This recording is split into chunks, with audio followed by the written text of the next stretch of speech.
The summer's going to show up quite early. This summer, we're going to just one service for 3 months, all the way till after Labor Day. So 10:30, one service, we're going to open up the whole gym and combine it. I always love it because you see how big when it is when everyone's here. But ideally, our people, they show up way early, so we're going to give my brother an extra hour of sleep. So he only has to set up at 8:30 in the morning. Yay, Ryan. Hey guys, you guys are back from vacation, huh? Every time I see you in New Mexico, Hawaii, Puerto Vallarta, the Bahamas. Yeah, okay, I'm glad to see you guys. Hey, we're going to finish our series. We've been on the sermon series of the legend of Joe Jacobson. And if you've missed, I'll catch you up on the past 2 weeks. But for those of you who don't know the book of Joe Jacobson, it is Jacob, the son Joseph, Joseph's dad, Jacob, Jacob's son Joseph. So that's what we all know. And over the past 2 weeks, we kind of talked about what had happened in his life. He went from being his daddy's favorite and also his brother's most hated brother because Joseph got a dream at age 12 that basically said, hey, one day, brothers, you're going to bow down to me. It doesn't go well when a 12-year-old pipsqueak brother says that to a 30-year-old Reuben. They're not taking him well, so they didn't like him. So they throw him into a pit. He gets sold into slavery. And next thing you know, he's working for Potiphar, and he becomes Potiphar's favorite slave. The scriptures say that he was so favored by Potiphar that Joseph wanted for nothing. The only concern he had was either filet mignon, combination pizza, or whatever you like. I mean, he was in charge of everything.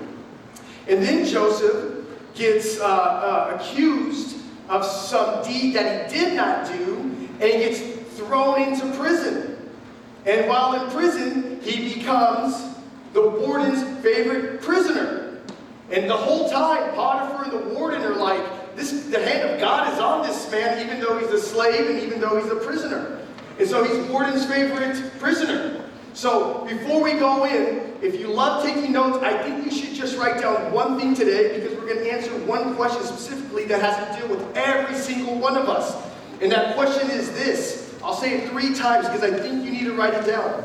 How does a person who knows that God is with them act when they can get revenge with no consequences? How does a person who knows God is with them act when they get revenge with no consequences? We would all like to get revenge once in a while, especially with no consequences. You're like, sign me up on that, I'll take it. And I know all of you guys, no, not me, but I guarantee you guys would all think the same thing too as well. You can remember the mean girls back in high school, and you're like, if I had the opportunity, I would do it. My wife does it all the time because she thinks there's no consequences. But I'll say it 3 times.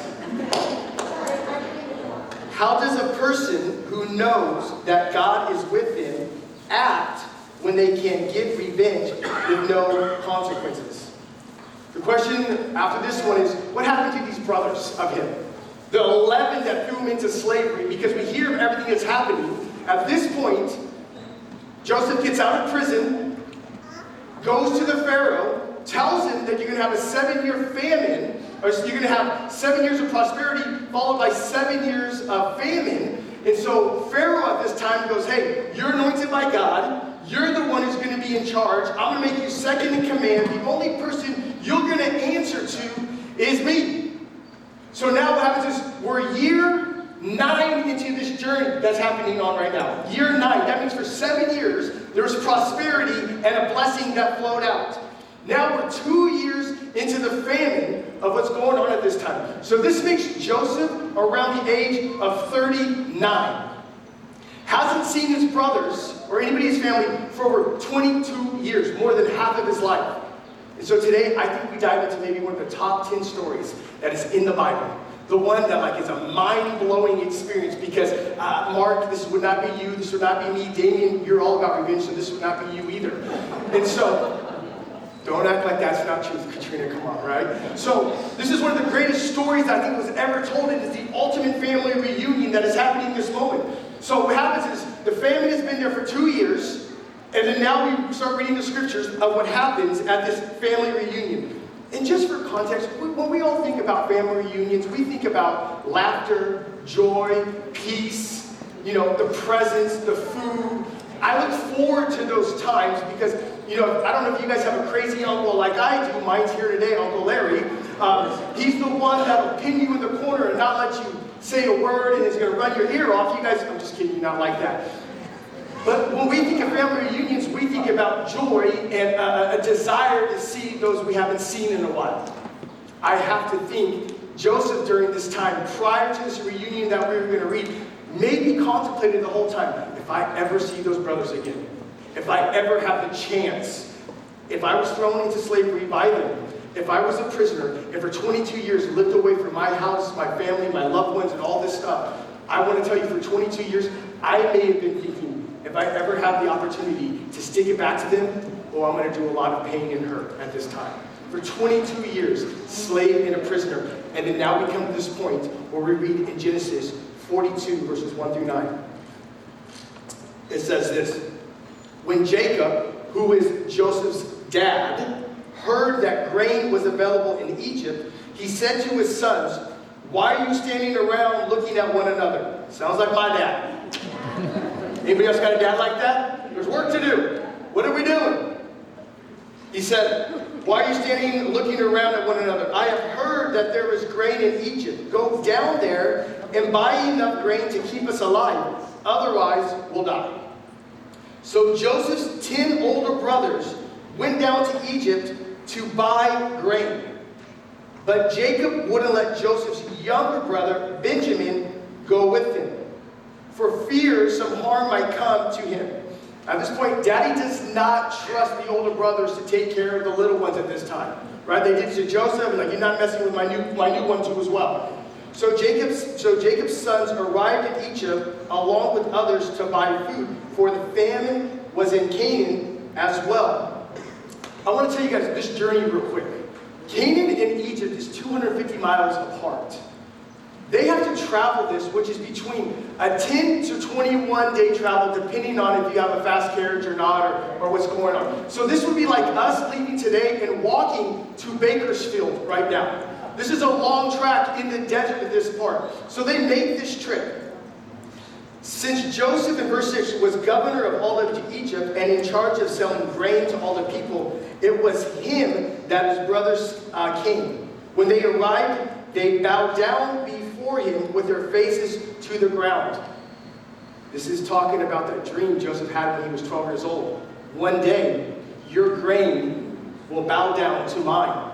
Telling them, one day, brothers, you're going to bow down to me. It is 22 years later after this time has happened, and he's standing there in front of his brothers at this time. And they bow down to him in this moment, which is another cool thing about this. And I don't know, anybody in here bilingual? Yeah, anybody white who can speak Mexican in here? Okay, great. Spanish. I'm Mexican. That's like, oh man, everyone calm down. Just calm down. But Annalise, do you ever leave it to your advantage when you go into a group of people like me, and they're speaking Spanish, and they're like, the white girl doesn't know, but you know everything. I mean, and you're retaining so much at this part. I think this all started because of Joseph. Because when the brothers come to Joseph, he's not speaking their language. He's speaking the Egyptian language at this time. So Joseph is using a translator at this time while the brothers are speaking to them. Meanwhile, Joseph can hear everything that they're saying because he knows the language, but he's playing like Annalise and all you guys do too as well when no one says, oh, by the way, I speak English. We went up to Cabo one time, we're walking around with a guy, and he's speaking Spanish to us, and so we're talking about him, not bad.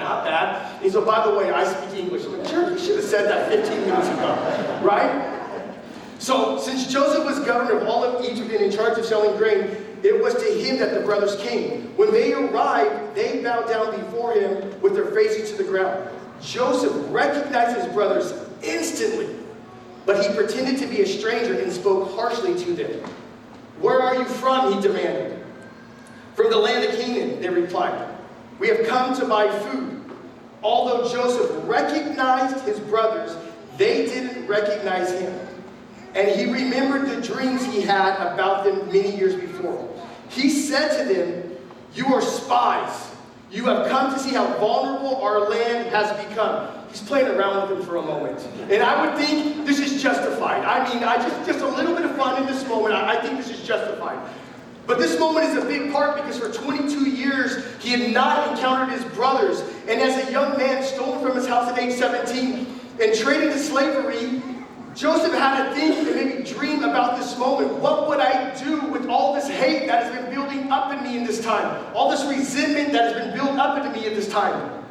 This is the moment I think he was looking forward to. If you were wrongly imprisoned by the people that you love most of all, wouldn't you want this moment? They don't know me, I know them, and by the way, I'm the head, she's in charge.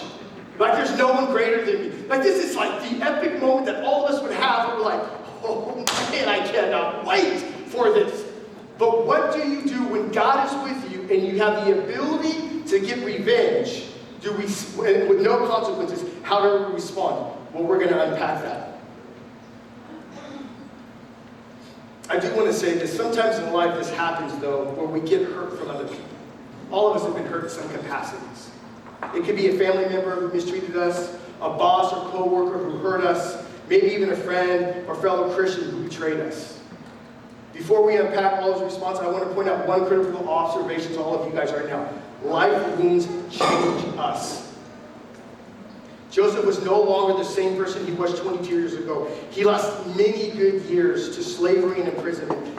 Mistreatment is horrible, and there's no getting around the fact that this changed us. The question is, how does it change us? Does it make us bitter, or does it make us better? Legends are typically made in the trenches of pain, fire, and injustice. They refuse to become prisoners of their pain, but they find a way in God to rise above the drama of their lives and do better. Challenges and trials are not the problem in our lives.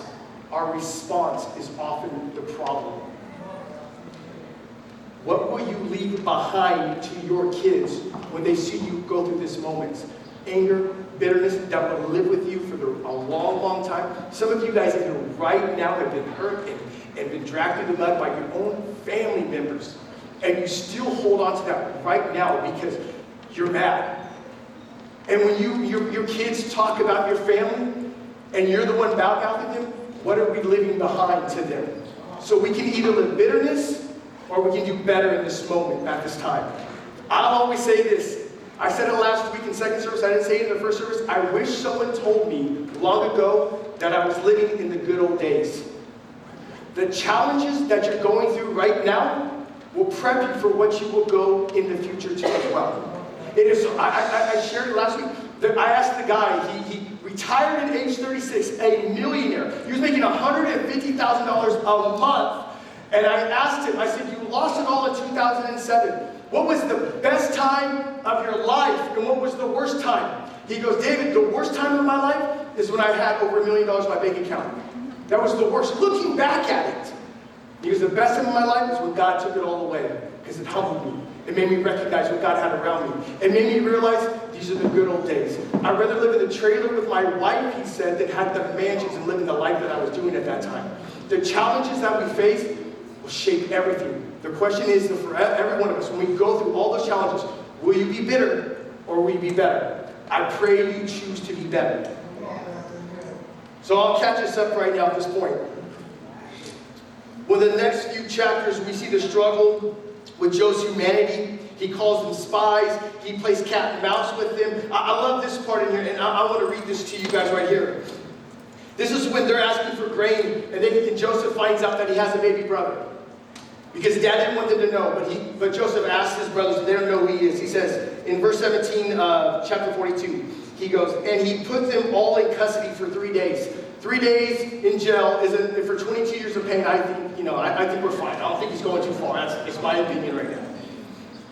On the third day, Joseph said to them, do this and you will live, for I fear God. If you are honest men, let one of your brothers stay here in prison, while the rest of you go and take grain back to your starving household. Seems generous in this moment, I think. But you must bring your youngest brother to me, so that your words may be verified, that you may not die. This they proceeded to do. The other 10 brothers like, we'll do it. Just get us out of prison, we'll do it. They said to one another, surely we are being punished because of our brother. They're talking about Joseph right now. We saw how distressed he was when he pleaded for his life. Joseph is hearing this in this moment with this conversation. Boys, we heard Joseph cry out. We heard his pain. He begged us, no, let me stay. Don't sell me. Reuben, Judah, don't sell me away at this time. We saw how distressed he was when he pleaded for his life, but we did not listen. That's why distress has come upon us. Reuben replied, didn't I tell you not to sin against the boy? But you wouldn't listen. Now we must give an account for his blood. They did not realize that Joseph could understand them since he was using an interpreter. Joseph turned away from them and began to weep. But then he turned back and spoke to them again. And then he took Simon, one of his brothers, and put him in prison. Now I want to make sure this again. This is, let's just say, a minimum of 15-day trip. Simon's in prison. They go back to the land and say, hey, Dad, Simon's in prison unless we bring out the other son. And so this is at least 15 days there. So now we pick up the story of what happens in chapter 45. Joseph sends his boys back to go get more food because they had ran out. And now they bring the youngest son, Benjamin, back at the request of Joseph so they can get food and get Simeon back out of there. Chapter 45, verse 1 through 8. Joseph could not stand it any longer. There were many people in the room, and he said to his attendants, out, all of you. So he was alone with his brothers when he told them who he was. Then he broke down and wept. He wept so loudly that the Egyptians could hear him, and word of it quickly carried to Pharaoh's palace. Why is this man weeping? Anybody got an answer for me? I don't have one either yet. We'll get there. I am Joseph, he said to his brothers. Is my father still alive? But his brothers were speechless. They were stunned to realize that Joseph was standing there in front of them. Please come closer, he said to them. So they came closer. Imagine you being Joseph in this moment and saying this to your brothers. And he said again, I am your brother Joseph, your brother who you sold into slavery in Egypt. But don't be upset and don't be angry with yourself for selling me to this place. Do you want to feel a weight coming off those men in that moment? That the man that you have wronged says, don't blame yourself. Here it is. It was God who sent me here ahead of you to preserve your lives. Your lives. This famine has ravaged the land for 2 years and 5 more years, and there will be neither plowing nor harvest. God has sent me ahead of you. God chose him to go through the challenges and the trial for the family. 22 years ago, I'm sure Joseph wasn't thinking this in this moment. He wasn't like, oh God, I can't wait to go save my family at this time. But after all this time in reflection, it's like, God, you had a purpose in this moment that you sent me out to preserve and save my family's life. God sent me ahead of you to keep you and your families alive and to preserve many survivors. So it was God who sent me here, not you. And he is the one who made me advisor to Pharaoh, the manager of the entire place and the governor of all of Egypt. The answer to the question that we asked at the beginning of it was, when God is with you and you can get revenge with no consequences, what should we as disciples and believers of Jesus do? Yeah. He did a little bit. This is what Joseph refused to do. He refused to play the role of God. In making this critical decision, he was able to see the bigger picture in this moment. I like to play God once in a while. I like to take it into my own hands. I like to say, if injustice has been done to me, I'm going to invoke injustice on you too as well. I'm going to hey, the battle belongs to you, God, but I'm still going to fight. Right? Right? But Joseph doesn't do any of that. He says, don't be afraid. Come close to me. Is my father still alive? I was sent here not because you threw me into slavery, but because God sent me ahead of her to save you and all these people too as well. I wonder with the trials and challenges that all of you guys are going in right now, and you're not seeing an end, I wonder if you can say, I'm not going to play God. God, I can't wait to see what you do next. Are you sending me to this way to preserve my family, my friends? Some of you guys are in financial troubles right now, and you're going through financial peace, and you're doing it right now. And you're like, God, why am I doing this? Are you going through it so you can teach your other people one day not to do it too as well? Are you guys going through hardships of like pain, suffering, the things, the battles that you're doing? Because one day you know your family's going to go through it too as well, and you're going to be able to go back and say, son, I've been there before. But I got through it with God because he walked with me the whole entire time. Maybe you're going through the same thing Joseph is going through right now, because one day you're going to have to speak life to someone else when that time comes up. Because at that moment, Joseph did not play God. He refused to play God in this moment. I can't help to think, though, that Joseph was reverting back to a family reunion he had about 30 years prior. Because I don't remember if you remember, Jacob, his daddy, stole the birthright from his older brother Esau. And guess what? That older brother was like David. We don't take that junk. Ryan stealing my birthright. Guess what? I'm going to hit Ryan again. This is a true story. Ryan was running his mouth one day. I'm telling you, this is a true story. My dad told me, hey, Ryan, shut up. I'm going to let him hit you. I'm like, yeah, Dad, say it again. And I'm like, Ryan kept on running his mouth. And my dad goes, Ryan, one more time. I'm going to let David take you outside, and I'm going to let you hit you. I know, Tony, this is too much because of boys, so we do this. So Ryan ran his mouth one time, and my dad goes, that's it. He was outside, slammed the door, and he goes, don't come in here until one of you's on the ground. I'm like, yes! This is that Jacob and Esau moment. I was going to play God. I got permission from Daddy right there. So anyways, I won, by the way, and Ryan was on the ground. But Jacob has to go through the land and go see his brother Esau. And Jacob hears that Esau is bringing basically an army towards Jacob. And Jacob is freaking out in this moment. And young Joseph is the only one mentioned in the scripture at this time, even though there were 11 other brothers at this time. And so when Jacob meets Esau, remember the night before, Jacob wrestled with God and said, I'm not going to let you go until you bless me. And now this big battle shows up the next day. And Esau forgives Jacob at this time. I think at age 9, Joseph was taking this in. I think there was fear at age 9 because you're fully aware of what's going on, that we could lose our lives today. God, please let my uncle show mercy to my dad who wronged his brother at this time. And meanwhile, Joseph is soaking up all of this.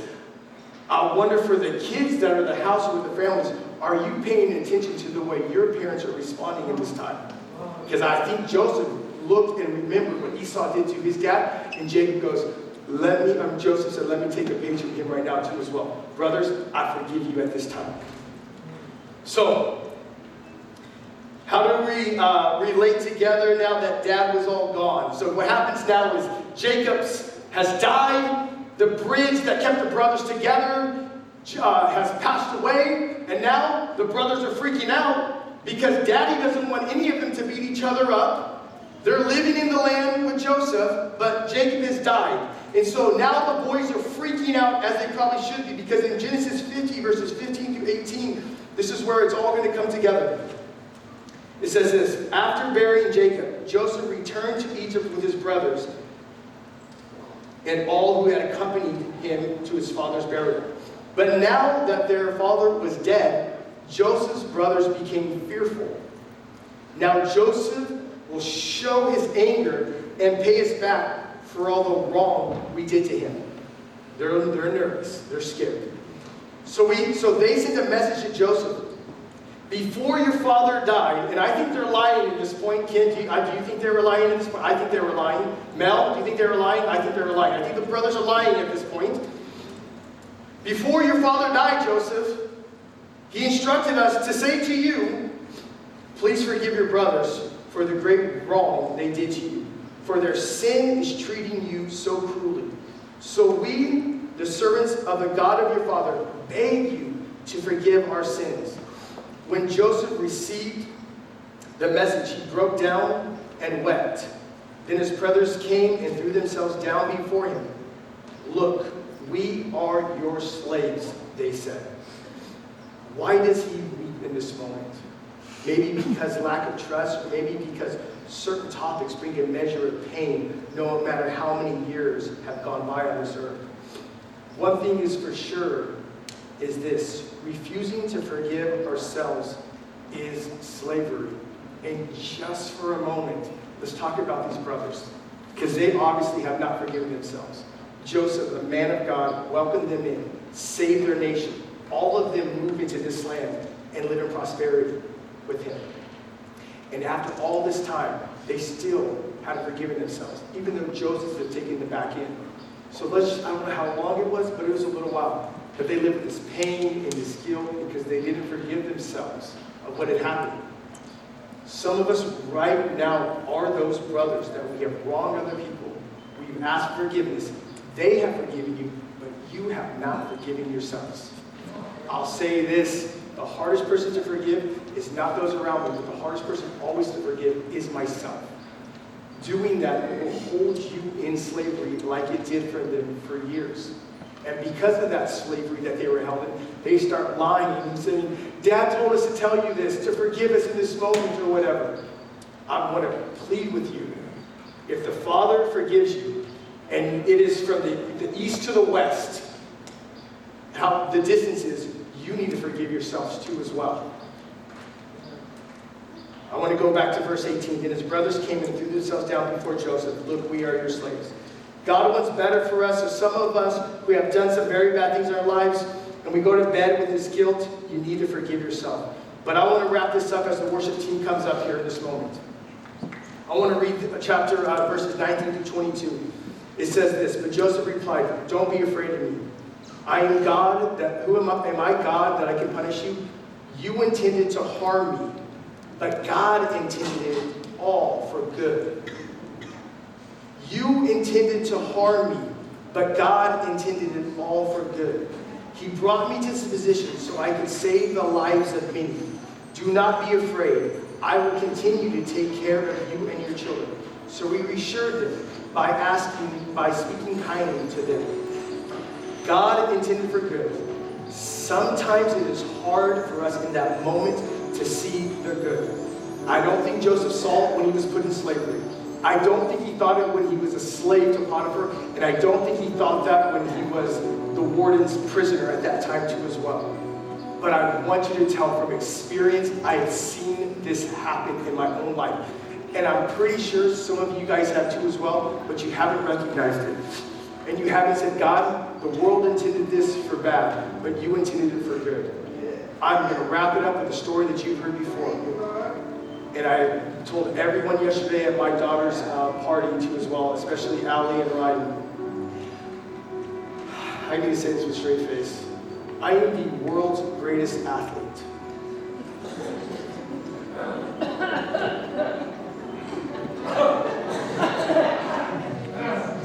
And at one time, my dream was to play professional baseball and make millions of dollars to take care of my family. Dad, you were going to get a mansion.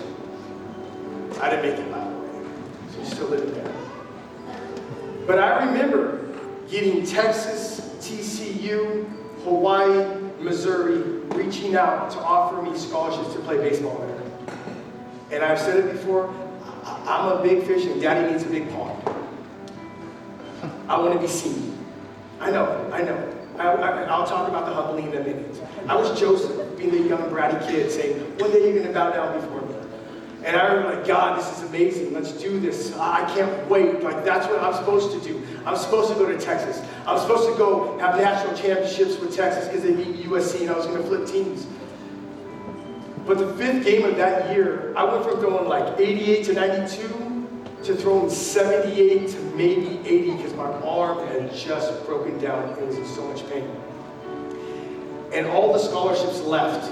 They're like, hey, we can't do this to a person who can't pitch. And I get a call from the smallest Bible school in St. Louis, Missouri, with only 800 kids in it. I remember saying to God directly, how could you send me to a small school like that? No good can come from this. We don't play enough competition to get drafted. And plus, how am I going to meet someone in such a small pool? I need to have options. Sorry, babe, that's what I thought. But no good could come from this. I'll say the world intended it for harm, but God intended it for good. Because had my arm not been hurt and rehabbing for over 8 months, I would never have met and received the biggest blessing I had ever received in my entire life, which is my wife, Isis.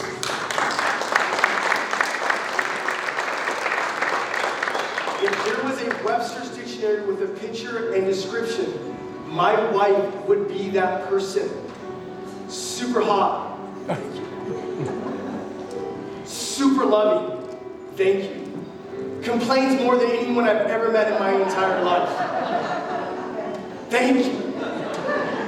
Jealous more than anyone I've met in my own life. Like she wants all of me just to herself. Can't blame her for that one, Kim.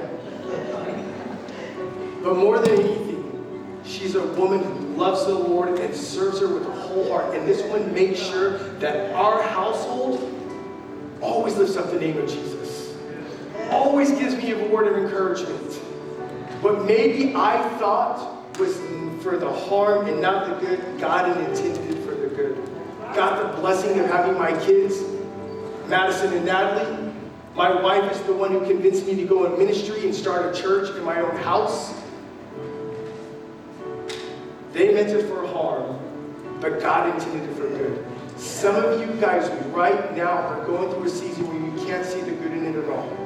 But I am telling you, if God was in the sin of those people and still have his hand on it, of what they did to them, God's hand is still on you too as well. They may have meant it for harm, but God has meant it for good. I pray that you see that just like Joseph did.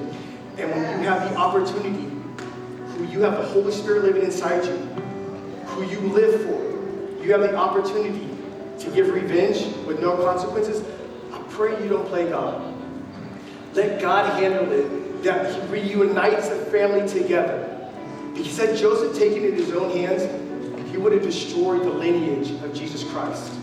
He would have destroyed his great-grandson, David. He would have destroyed Solomon all the way down to Jesus. Let Jesus be Jesus, and you just be Jesus, be you with Jesus all over you. Guys, we stand with this as we lift up this last song.